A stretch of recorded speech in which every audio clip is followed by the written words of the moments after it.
행정안전부가 경찰 조직에 대한 직접 통제권을 갖는 이른바 경찰국 신설을 공식화했습니다. 김창룡 경찰청장이 사의를 표명하면서 경찰의 반발 목소리도 커지고 있는데요.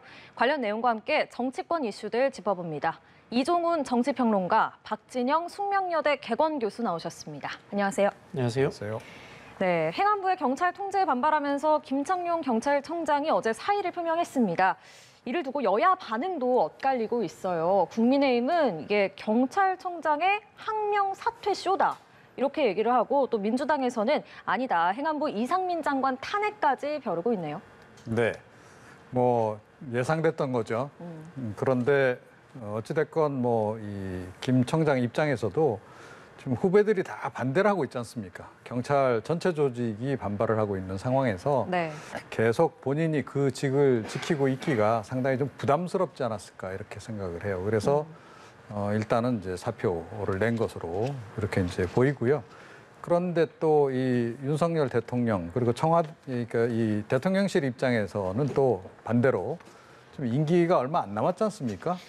그런데 괜히 이게 내쫓았다 이런 식으로 이게 또 나중에라도 논란이 되는 거 별로 또 달갑지 않겠죠. 그래서 사의를 일단 이제 반려를 한 것으로 그렇게 지금 전해지고 있는 그런 상황입니다. 네, 윤 대통령 말씀하신 것처럼 일단 사표 수리를 보류하기로 했습니다. 이건 어떻게 봐야 될까요? 어떻게 해석하십니까? 일단은 뭐 정치적 파장을 최대한 뭐 축소하려고 하는 뭐 그런 좀 시간 끌기 뭐 그런 느낌으로 저는 뭐 보여지네요.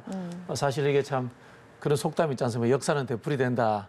이게 윤석열 대통령의 검찰총장 시절이 생각이 나죠, 그죠? 네, 그런 부분과 좀 비교도 되고요. 또 물론 뭐 차이는 있습니다. 네. 사실 이 경찰 조직은 87년도 이 6월 항쟁 이후 민주화된 좀 이 조직적 형태를 갖추고 있었습니다. 그런데 또다시 그 이전에 군사 정권 시절에 이 조직 체계로 회귀하려고 한다라는 그런 측면에서 경찰과 현재 야당의 반발이 있는 거고요. 반대로 검찰 같은 경우는 아직도 뭐 무소불위의 권한과 기득권을 가지고 있는 집단이지 않습니까? 그러다 보니까 이제 문재인 정부에서 개혁을 하려고 했던 건데요. 이것이 근데 국민들 보기에는 아마도 똑같이 다 내로남불의 형태로 보이지 않을까 뭐 그런 느낌도 사실 좀 듭니다. 네. 그런데 어제 행안부 장관이 그 30년 전과 지금은 많이 다르다, 이렇게 또 밝히지도 않았습니까? 그게 이제 말씀드린 것처럼 경찰 같은 경우에는 국가경찰위원회라는 조직을 둬서요. 정부에 의한 통제보다는 민간 통제를 일부분 정도 수용하는 그런 형태로 발전을 하고 있었습니다. 또한 이제 자치경찰을 뒀기 때문에 지방으로서의 종으로서의 권력의 분산이라든가 이런 것들이 많이 이루어지고 있는 상황이었던 거죠. 종합적으로 이야기하면 경찰의 민주화가 어느 정도 제도적으로 진행되는 상황이었는데 그걸 30년 전으로 되돌리려고 한다. 뭐 그런 측면에서 아마 비판을 한 것 같습니다. 네. 예. 아무래도 가장 동요가 큰 곳은 경찰 내부일 겁니다. 어제 경찰관들이 금조 리본을 달고 그 국회 토론회에 가기도 했고요. 말씀하신 것처럼 검란처럼 경란이 일어날 거다, 이렇게 보는 시각도 있습니다. 경란 어떻게 일어날 저는 뭐 거라고 그러지는 않을 거라고 보는데요.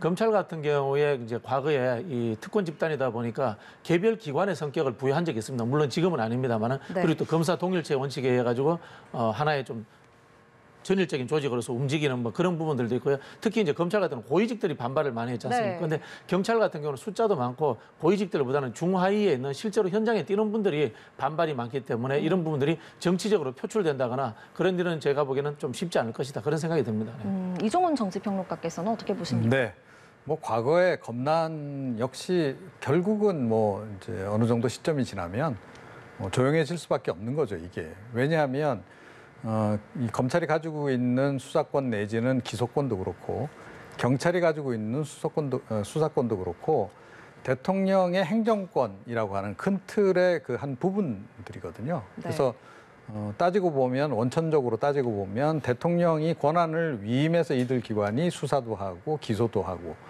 그런 것으로 볼 수 있습니다. 그래서 이 행정부 내에서의 갈등이라고 하는 것은 역시 좀 제한적일 수밖에 없다, 이렇게 생각을 합니다. 그런데다가 경찰 같은 경우에는 이 검찰에 비해서는 동질성이 조금 떨어져요.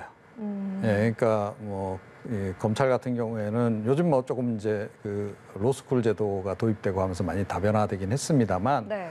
뭐 이른바 이제 고시 출신들, 예. 그래서 이제 뭐 상당히 좀 동질감이 좀 있고 기수별로 딱 이렇게 해서 뭐 이런 게 좀 있어서요.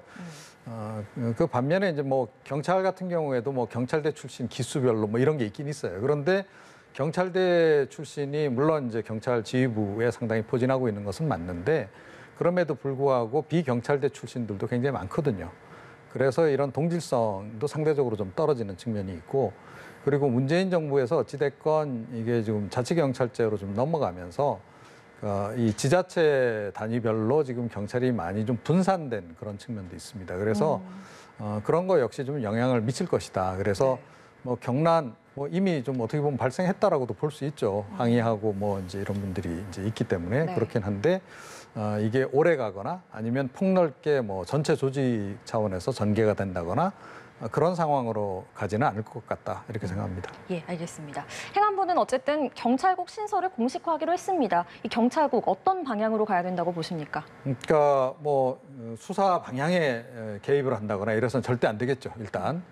그러니까 지금 법무부에 있는 검찰국도 그래서 계속 논란 아니겠습니까? 그래서 법무부 장관을 검찰 출신으로 임용하는 것도 사실은 좀 검찰 민주화에 맞지 않는다 이런 얘기도 있었고 그래서 검찰개혁 차원에서 이제 이른바 법무부 문민화 얘기도 계속 있었던 것이고 뭐 따지고 보면 문재인 대통령도 이 약속은 안 지켰어요 결과적으로 그걸 훨씬 더 지켰더라면 지금 할 말이 훨씬 더 많았지 않았을까 더불어민주당이 그렇게 생각하는데 네. 어찌됐건 뭐 그런 부분 그리고 이제 검찰국 같은 경우에도 주로 이제 이 검찰 출신이 와서 이제 이걸 합니다. 아무래도 이제 검찰 조직을 좀 알아야 뭐 인사 문제라든가 예산 관련해서 이제 뭐 어찌됐건 뭐 지원책을 만들든 아니면 관리 대책을 만들든 할 수 있기 때문에 이제 그랬던 측면이 이제 강한 이제 그런 그 상황인데 지금 향후에 검찰국 같은 경우에도 법무부 장관 포함해서 꼭 검찰 출신으로 좀 가져갈 필요가 있는가 저는 그렇게 좀 의문을 가지고 있어요. 좀 문민화를 좀 해야 한다. 그래서 이제 이 좀 문민 장관 또 문민 검찰국장 같은 경우에는 아예 뭐 수사 기소에 대해서 잘 모르는 사람들이 그러니까 뭐 예산 문제 챙기고 뭐 이런 정도로 가는 게 바람직하다. 자, 경찰국도 전 그런 식으로 가야 한다라고 좀 생각을 해요. 그래서 이제 물론 이제 이번에 경찰국 부활하는 것과 관련해서 이승만 정부 시절에 뭐 경찰국가로 회귀하는 거 아니냐 이런 이제 우려도 없잖아 있긴 한데 뭐 그렇게까지 갈 것 같지는 않아요. 뭐 독재 정권이 아니기 때문에 일단 그렇게까지 갈 것 같지는 않은데 그럼에도 불구하고 상당히 조심스럽게 운영을 해야 될 것이다. 혹시 이제 이 경찰국을 통해서 뭐 행안부 장관이 수사 방향에 대해서 뭐 개입을 하려고 든다거나 또 인사 부분에 대해서도 뭐 일정 부분 자율성을 좀 인정해 줘야 되는데 과도하게 자기 중심으로 자기 어떤 인맥 관리 차원 비슷하게 이런 식으로 지금 예를 들어 인사 관리를 한다거나 그런 식으로 가서는 곤란하다. 이 부분은 앞으로도 상당히 좀 유의해야 될 점이 아닌가 이렇게 생각을 합니다. 네, 알겠습니다. 경찰국 좀 짚어봤고 또 차기 경찰청장 인선에도 관심이 쏠리지 않겠습니까? 경찰 내부 동요를 추스러야 되는 그런 과제도 안고 있고요. 어떻게 전망하십니까? 제가 보기에는 이게 단기적으로 추스러지지는 않을 거라고 봅니다. 경찰국을 만들면은 인사와 재정 권한을 갖겠다는 건데요. 경찰 전체를 이렇게 통제하겠다는 그런 시각이지 않습니까? 이게 왜 문제가 되냐면요. 현재 이제 법률로도 경찰은 국가경찰과 지방자치경찰에 관한 법률이 따로 존재하고 있습니다. 그런데 정부에서 지금 행안부에서 하려는 것은 정부 조직법상에 행안부에 있는 법률을 개정해서 하겠다는 거거든요. 그게 령을 개정해서 하겠다고 하는 건데 이게 그 제가 말씀드린 국가경찰과 지방자치경찰에 관한 법률이라는 것이 개별 법률이고 그리고 훨씬 더 늦게 만들어진 법률이기 때문에 법률적 우선권이 존재합니다. 이 법률권 우선권이 존재하는 것에 대해서 위배되는 행위를 하기 때문에 네. 제가 봤을 때는 헌법재판소에 가서도 문제가 될 것이다 이런 생각이 들고요. 또 야당도 가만히 있지 않을 것이다 이런 상황이 되기 때문에 결국은 저는 이것이 행안부 장관의 탄핵이라는 상황까지 갈 수 있는 아주 극단적인 여야 대립 구조로 가는 하나의 시발점이 될 것이다. 저는 그렇게 보여집니다. 네, 그러니까 장관 탄핵까지 갈 수 있다 이렇게 보시는 거예요? 그렇죠. 왜냐하면 지금 말씀드린 것처럼 법률 충돌을 일으키고 있기 때문에 그렇습니다. 네. 예, 알겠습니다. 한편 또 검찰과 법무부는 국회의 검찰 수사권 완전 박탈 이른바 검수완박법에 대응해서 현재 헌재의 권한쟁의 심판을 지금 맞서고 있습니다. 효력정지 가처분도 신청을 했는데 쟁점이 뭔지 먼저 정리해 주실까요? 이 검찰 관련돼서 이제 검찰 정상화법을 만들었는데요. 그 부분에 있어서 수사와 이 기소 부분에 대해서 이 현행 법무부가 다시 이 검찰이 생긴 존재 이유 자체가 또 이 흔히 하는 기소를 하기 위해서는 수사가 없으면 안 된다라는 그런 입장을 가지고 있기 때문에 헌재에다가 이 소송을 내는 걸로 그렇게 알고 있는데요. 네. 이 부분 역시 제가 봤을 때는 법무부에 오만방자합니다. 저는 이런 말씀드리고 싶어요. 이 국회라고 하는 것이 국민의 대표로서 상권분립기관입니다. 상권분립기관이 법률을 만든 거에 대해서 네. 행정부의 부처가 거기에 대해서 헌법재판소에 소송을 내겠다는 것은 저는 이해가 안 되는 행동이다. 이렇게 보여지고요. 과거의 예를 한번 들어보겠습니다. 과거에 2010년도 정도로 제가 기억하는데 미디어 입법, 흔히 하는 말로 이제 종편 입법들에 대해 가지고 그 당시에 절차적으로 문제가 많다 이렇게 해서 그 당시 야당이든 민주당이 헌법재판소에 소원을 냈습니다. 근데 헌법재판소에서 결과가 어떻게 나왔냐면요. 법률적 행위는 국회의 고유 권한이기 때문에 과정에 어느 정도 문제가 있더라도 개입하지 않는 것이 맞다라고 이 결론이 났습니다. 똑같습니다. 이번 검찰 정상화 법안도 역시 국회에서 만든 법이기 때문에 행정부의 일개 부처가 여기에 대해서 문제 제기한다고 해서 바뀔 가능성은 저는 전혀 없다. 그런 생각이 듭니다. 예. 글쎄요. 그러니까 저는 네. 전 말씀하시죠. 좀 다른 예. 생각인데요. 일단은 헌법재판소에서 이제까지 국회에서 이제 그 만든 법과 관련해서 위헌 소지가 있다라고 판결 내린 건이 한두 건이 아닙니다. 그래서 이제 입법 보완 조치를 하도록 이제 내리죠. 그래서 몇 년, 몇 월, 며칠까지 이 법을 개정을 반드시 해라. 네. 라고 이렇게 지시를 내린 그 사례가 수도 없이 많은데 왜 지금 그렇게 입법부에서 국회에서 무조건 법 제정하면 그건 그대로 그냥 절대 법으로 존중돼야 된다라고 생각하시는지 모르겠고요. 그렇다면 사실은 헌법재판소 존재 가치가 없는 거죠. 그냥 국회에서 입법하게 되면 그 법은 그냥 절대 법으로 해서 아무도 손을 못 댔는 그런 상황이 된다라고 전제했을 때는 헌법재판소도 사실은 필요가 없어요. 그러면. 예, 그런데 헌법재판소가 존재하는 이유는 국회를 비롯해서 우리나라는 국회도 그렇고 행정부도 이제 법안을 낼 수 있지 않습니까? 그래서 그렇게 해서 처리된 국회에서 최종적으로 처리된 법이라 하더라도 헌법 정신에 위배될 수 있기 때문에 헌법재판소가 존재하는 것이고 그 위배 여부에 대해서 판정을 내리는 이제 그런 거예요. 그래서 이번 같은 경우에도 결국은 이 이제 검수완박 입법 관련해서 이게 헌법 정신을 훼손했다라고 지금 보는 게 검찰 입장 아니겠습니까? 그렇기 때문에 그 부분 관련해서 헌법에 이제 검사에게 이제 수사 권한을 사실상 보장을 한 건데 이거를 이제 박탈을 해서 경찰 쪽으로 다 넘기도록 하는 것은 헌법 정신에 어긋난다라고 지금 생각을 해서 해당 부처가 이제 그 제기를 한 거고요. 이 건 말고도 그러니까 사실은 국회에서 제정한 그 의원들 주도로 해서 제정한 법 또 개정한 법과 관련해서 위헌 관련한 이제 이런 소송 제기를 행정부에서 간혹 한다. 그래서 이것도 굉장히 이례적인 일로 보기는 좀 어려운 그런 거다 이렇게 생각합니다. 법과 관련해서 위헌 소송을 하긴 하지만 법무부와 검찰이 이게 국회를 상대로 권한쟁의 심판을 청구한 건 전례가 없는 일이긴 합니다. 네, 그런데 절차적으로 문제가 있다라고 판단될 때는 충분히 문제 제기를 할 수 있는 거죠. 네, 어떤 법 말씀 관련해서 이 주시겠습니까? 말씀을 좀 드리고 싶은데요. 그러면 과거에 6대 중대범죄 관련해서 경찰과 검경 나눴을 때 그때는 여기에 대해서 행정소송을 하지 않았습니다. 그럼 6개는 되고 2개는 안 되고 이거는 사실은 앞뒤가 안 맞는 이야기거든요. 6개 그럼 6개의 법으로 이렇게 나눴을 때 분야로 나눴을 때 그때도 사실은 법무부가 이 헌법소원을 냈어야 되는 그때는 안 냈거든요. 그런 측면에서 제가 봤을 때 검찰에서 이야기하고 있는 이 기소를 위해서 수사를 유지해야 된다는 이야기는 앞뒤가 안 맞는 이야기다. 이 말씀 드리고 싶네요. 네, 한동훈 법무부 장관이 필요하면 직접 변론을 하겠다 이런 의지를 내비치기도 했습니다. 그럴 가능성도 있다고 보십니까? 그렇게 아마 못할 겁니다. 그렇게 하는 순간에 제가 봤을 때는 이건 뭐 여야를 떠나서 국회를 무시하는 처사이기 때문에 상당히 문제가 되는 행동입니다. 말씀하신 것처럼 네. 정부 부처의 장으로서의 장관의 그 위치라고 하는 것은 대통령의 권한을 위임받은 것이지 본인이 선출된 국민의 대표가 아니기 때문에 이런 행동은 굉장히 오만한 행동입니다. 네. 예. 혹시 더 덧붙이실 말씀 있으십니까? 네, 그런데 장관이 할 수도 있습니다.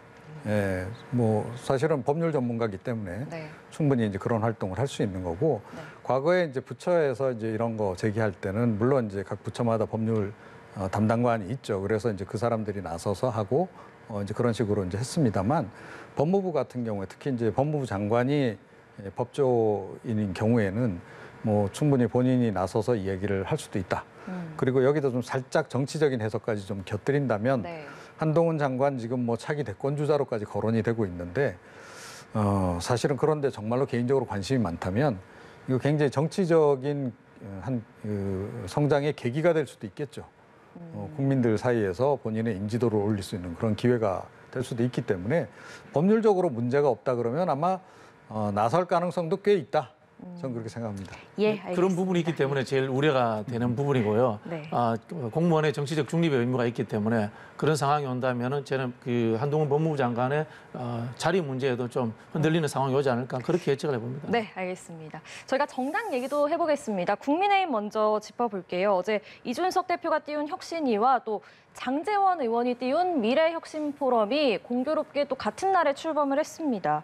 이 미래혁신포럼 앞자리에 누가 앉았나 봤더니 권성동 의원, 전진석 의원 그리고 안철수 의원이 앉았어요. 이게 안철수 의원이 이 이른바 윤핵관들과 더욱 사이가 돈독해지는 그런 모습이에요. 네. 뭐 제가 보기엔 5월 동주 같아요. 그러니까 전략적인 이제 그 연대를 지금 하고 있는 거죠.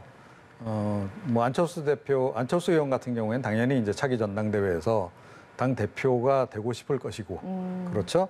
윤핵관들 입장에서는 가능한 한 이제 본인들 중에 누군가가 나서서 차기 당 대표가 되길 원하겠으나 만약에 이게 여론이 굉장히 좀 나빠진다. 윤핵관이 직접 당 대표까지 맡는 거에 대해서 뭐 비판 여론이 굉장히 많다라고 했을 때는 그럴 때는 누군가 대리인을 내세울 수밖에 없겠죠. 그랬을 때 이제 안철수 의원도 한 대안일 수 있는 겁니다.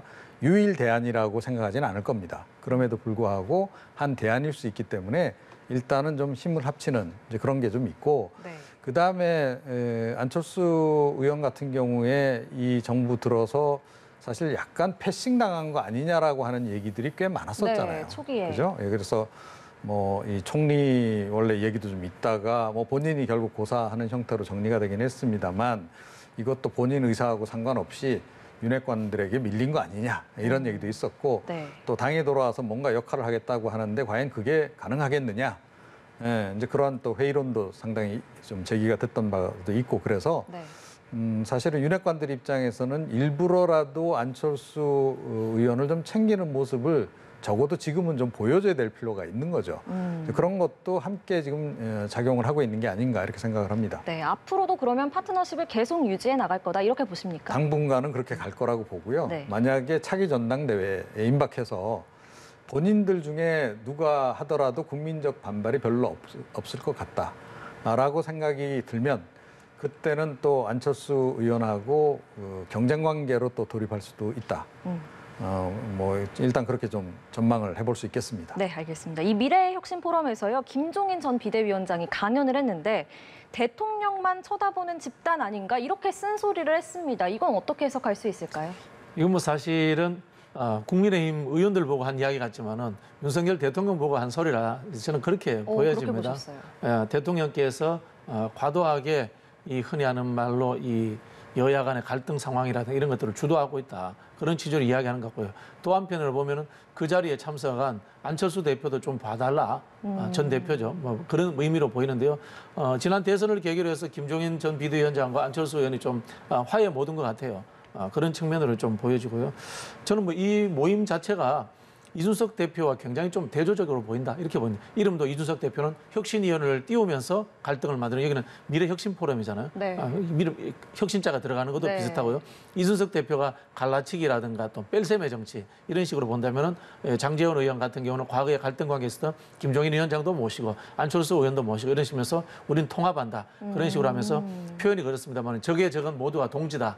라는 식으로 이준석 대표를 포위하고 있는 상황이 아닌가 그런 생각이 들고요.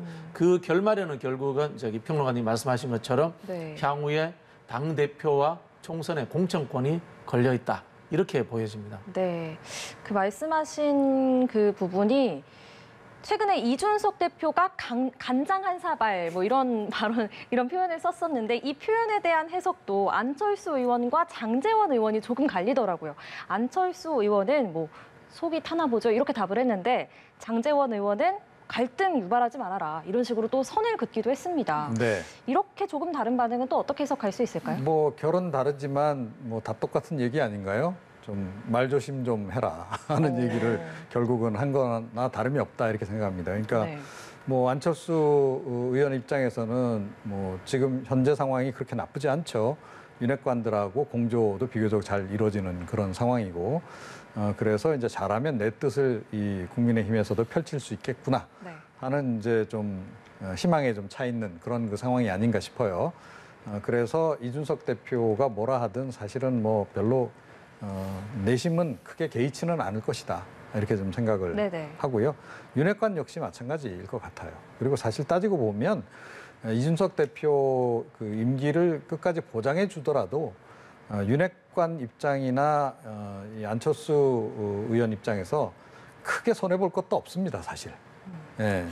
그러니까 오히려 이제 미리 내보내서 뭐 후폭풍 맞고 그 역풍 맞고 이거보다는 그냥 임기 보장해 주고 나서 내년에 어차피 지금 뭐 새로 공식적으로 전당대회 이제 안 열 수 없는 상황이니까 그때 오히려 당 대표가 되는 것이 또는 당 대표를 배출하는 것이 안철수 의원 입장이나 또 윤핵관들 입장에서도 그렇게 나쁘지 않다는 거예요. 그래서 제가 보기에는 지금 뭐 이준석 대표를 상당히 좀 길들이기 차원에서 좀 굉장히 몰아세우고 있긴 한데 네. 그런데 결국은 끝내 이런 식으로 해서 내쫓는 그런 그림까지는 원하지는 않을 것이다. 라고 저는 개인적으로 생각하고 있습니다. 네. 장 의원이 약간 해석에 좀 선을 긋고 이러는 반면에 이 대표는 발언을 할 때 거침이 없는 것 같아요.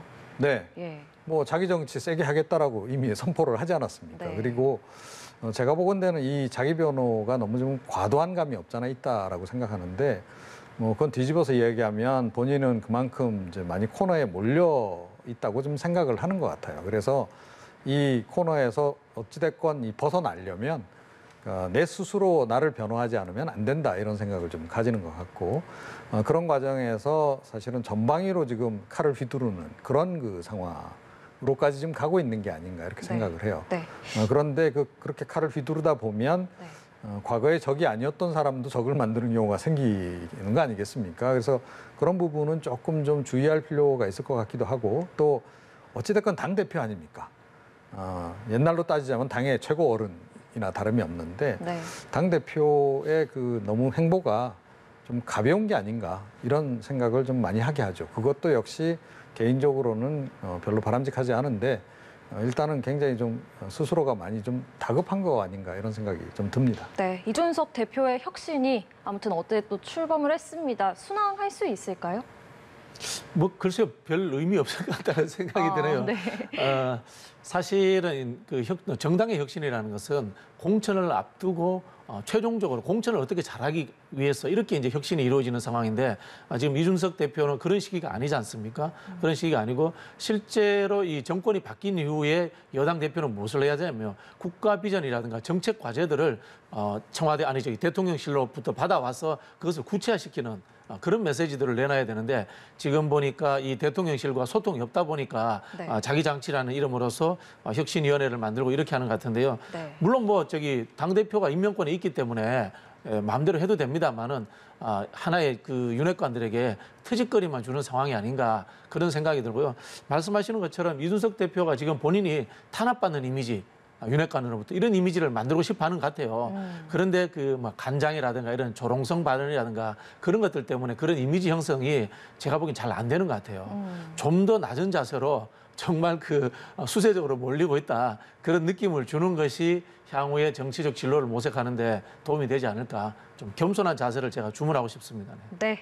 민주당 얘기도 해보겠습니다. 이재명 의원이 지지자들과의 폭풍 소통에 이어서 민주당 원로들과도 잇따라 만났습니다. 결심이 이제 굳었다고 봐야겠죠? 절차대로 가고 있다. 뭐 그런 느낌이 듭니다. 아마 당대표 민주당 경선이라는 게 굉장히 좀 싱거운 싸움이 될 가능성이 많을 겁니다. 그거는 결국은 그 과정에서 이 소수파들이라든가 반대자들을 끌어안아야 되는 그 과제가 남는다는 뜻이거든요. 네. 그런 측면에서 애초에 그런 활동들을 해둠으로 인해서 갈등을 최소화하겠다라는 뭐 전략의 행보가 아닌가 그런 생각이 드네요. 네. 네. 이종훈 평론가께서는 어떻게 전망하십니까? 네, 전적으로 동의합니다. 네. 이미 결론은 내렸고 네. 주사위는 던져졌고 네. 다만 이제 본인이 전당대회에 출마하는 것과 관련해서 당내외에서 비판론이 적잖게 일고 그렇죠. 있으니 이거를 어떻게 잠재우면서 본인의 명분을 세워나갈 것인가. 이게 지금 이제 이재명 의원의 과제라고 볼 수 있는 거죠. 그 명분은 뭐가 될까요? 그러니까 당이 지금 위기에 처해 있고 뭐 이재명 말고는 대안이 없다. 뭐 이런 이제 명분인 거죠. 그러니까 실제로도 지금 보면 이재명 그 의원하고 대적할 만한 그런 당대표 후보가 나오고 있질 않아요. 이제 그런 부분들이 지금 이제 상당히 이제 본인의 결정에도 좀 영향을 미치는 거 아닌가 이런 생각이 들고 네. 저는 개인적으로 이게 결과적으로 더불어민주당에 별로 그렇게 좋은 그 지금 상황으로 지금 가는 건 아니다라고 좀 봅니다. 그러니까 어찌됐건 좀 젊은 도전자도 좀 나오고 이준석 대표가 상당히 사실은 이례적으로 지난번에 그 당대표에 당선이 되는 그런 그 상황이 국민의힘 쪽에서 보수 정당 쪽에서 게다가 연출이 되기도 했단 말이에요. 네. 이제 그런 것도 사실은 더불어민주당 내에서 충분히 일어날 수 있는 환경적 조건들이 갖춰져야 한다고 좀 보는데 그렇지 좀 못하다 이런 생각이 좀 들어요. 그래서 그런 부분은 좀 아쉬운 점으로 지금 이제 남아 있는데 모르죠 또. 지금 뭐 아직까지 시간이 좀 있기 때문에 후보 네. 등록까지는 네. 뭐 좀 의외의 인물이 도전장을 좀 내밀 수도 있지 않을까. 네. 개인적으로는 좀 꼭 그런 일이 좀 있었으면 좋겠다. 네. 설령 이제 안 되더라도 그렇게 그런 인물이 나와서 바람을 좀 일으키고 이재명 그 의원하고 좀 뭐 양강 구도도 좀 형성해 보고 하다못해 그런 정도라도 한다면 민주당에 대한 기대감이 조금 더 커지지 않을까 이렇게 네. 생각을 합니다. 말씀하신 것처럼 이재명 의원의 대안이 없다는 지적도 있습니다. 이게 최근에 좀 힘을 받았던 세대 교체론 이런 목소리도 잦아드는 것 같거든요. 이 이유는 뭐라고 보십니까? 뭐 세대 교체론도 의미는 있다고 봅니다만은 세대 교체론이 제대로 되려면은 정치적 담론을 들고 나와야 돼요. 우리 옛날 이야기입니다만 40대 기술은 김대중 대통령 들고 나왔을 때요. 최초로 대한민국에서 평화통일론 이야기했습니다. 민주주의와 시장 경제의 병행 발전 뭐 이런 이야기들 했습니다. 그런데 지금 세대 나이 이외에는 어떤 담론을 들고 나오지 못하니까 좀 파도가 일어나지 않는다 그런 생각이 들고요. 네. 결국은 국민들로부터 사랑을 받아야 됩니다. 국민들로부터 지지도가 있어야 된다는 거죠. 그게 없으면은 아무리 뜻이 좋더라도 성공하지 못하는데 사실 저도 뭐 아쉽습니다. 아쉽다는 생각이 들고요. 뭐 그런 인물이 있다면 저도 도와주고 좀 키워주고 싶은 생각인데 네. 잘 눈에 띄질 않네요. 네. 예. 다시 이재명 의원의 전대 출마 얘기로 좀 돌아오면은 출마를 반대하는 의원들 그리고 친명계 의원들 사이의 신경전도 좀 더 격화되고 있는 것 같아요. 본질은 제가 보기에는 다음 총선 공천권이라고 생각을 합니다. 이재명 의원이 뭐 지난번에 대선 주자를 했습니다만은 여의도와 정당 정치의 입장에서 보면은 신인이나 다름없습니다. 그래서 이재명이 어떻게 당대표가 되면 혁신을 할 것인가에 대한 네. 두려움들, 네. 예상하지 못하는 측면들이 있기 때문에 그 두려움들이 저는 의원들을 통해서 나오는 거고요. 반대로 당원들은 75% 정도가 찬성을 합니다. 당원들은 지금 민주당의 혁신을 바라는 거고요. 반대로 민주당의 현역 국회의원들은 이대로 다음에도 공천 달라. 그런 것들이 강하기 때문에 저는 이 갈등의 요소가 계속 남아있을 것이다. 그런 생각이 드네요. 네. 네. 또 어떤 말씀 주시겠습니까? 예. 이제 그럼에도 불구하고 아마 이제 도전자들이 꽤 나오긴 할 거다라고 저는 생각을 해요. 그러니까 뭐 세대 교체론이 조금 힘을 잃긴 했고, 하지만 그럼에도 불구하고 아마 좀 새로운 도전자들이 조금은 나오지 않을까. 물론 당내 인사 중에서 뭐 그동안 거론됐던 인물들이 좀 있잖아요. 네. 조금 더 젊은 층으로 해서 이제 거론됐던 인물들 같은 경우에 나와야 되는데, 그러니까 조금 전에 말씀하신 굉장히 중요한 얘기를 하셨어요. 그러니까 시대 담론을 들고 나와야 되는 거죠.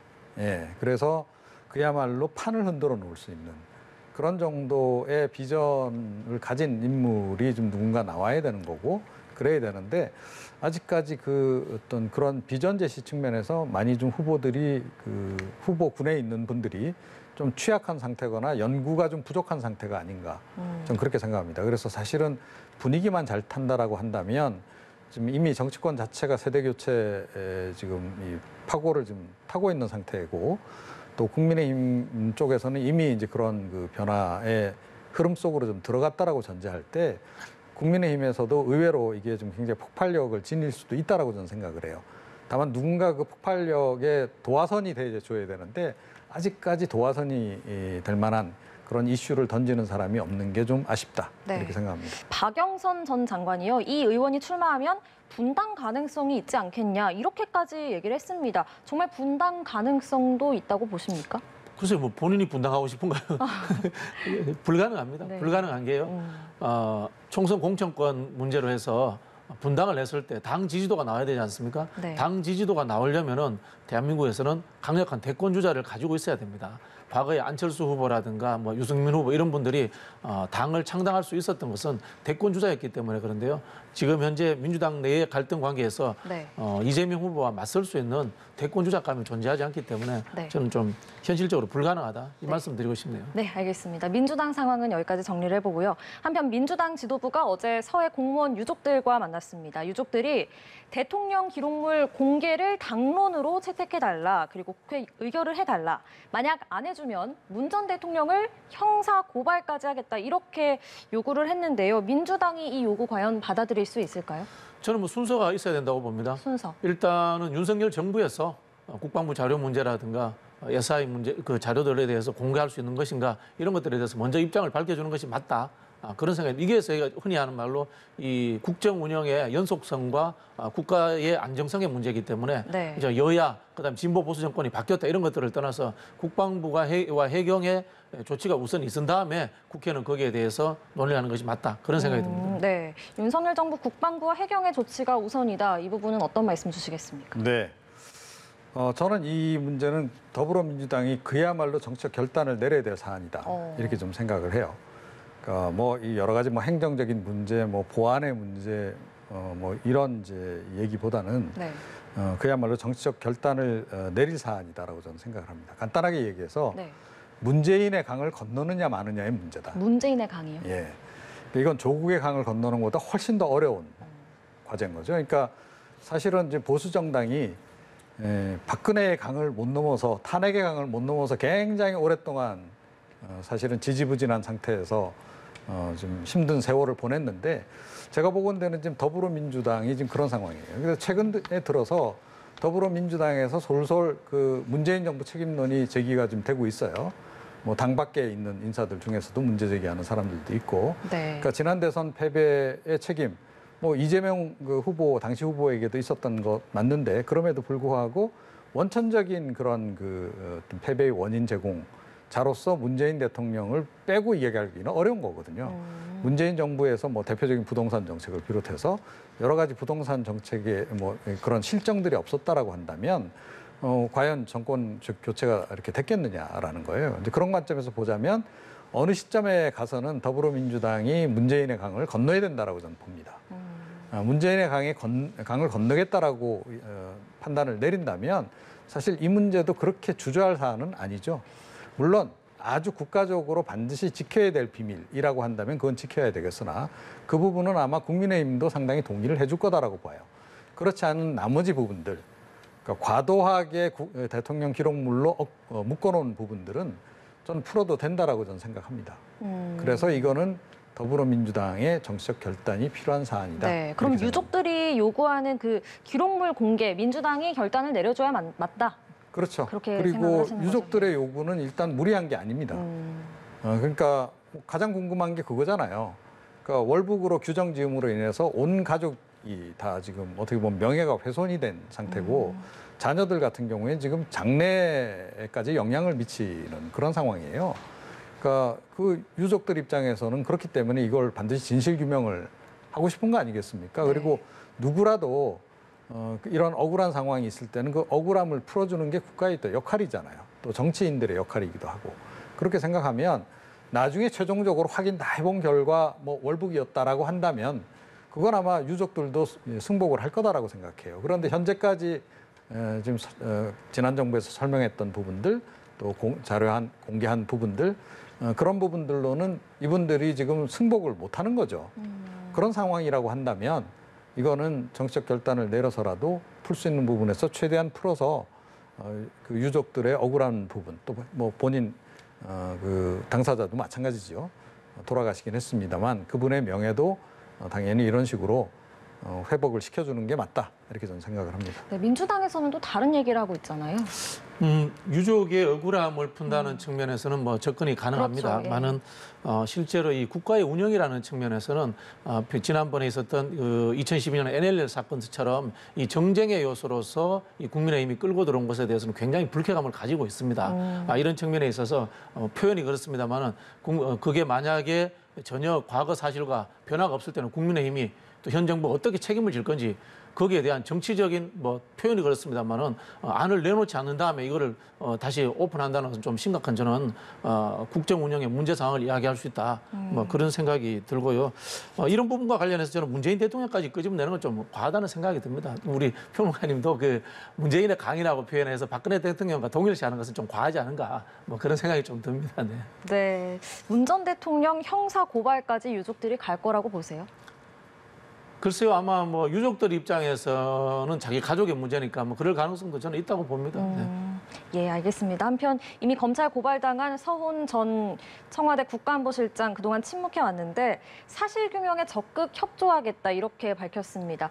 이렇게 입을 뗐어요. 그러면 앞으로 국면이 좀 전환이 될까요? 어떻게 전망하십니까? 그래서 제가 말씀드리는 것이 사실 규명해 봤을 때 별 문제가 없었다. 그러나 국가안보상의 문제는 생겼다. 주파수 문제라든가 여성 대공정보 문제라든가 이런 것들이 노출되지 않습니까? 거기에 대한 정치적 책임, 군사적 책임은 누가 질 거냐. 여기에 대해서 저는 여당 대표라든가 또는 국군 통속권자인 대통령께서도 말씀을 하셔야 된다고 봅니다. 그런 것이 되지 않은 상황에서 일방적으로 국정 운영에 현재적 책임이 없는 야당 보고 동의해서 공개하라고 하는 것은 저는 적절치 않다고 봅니다.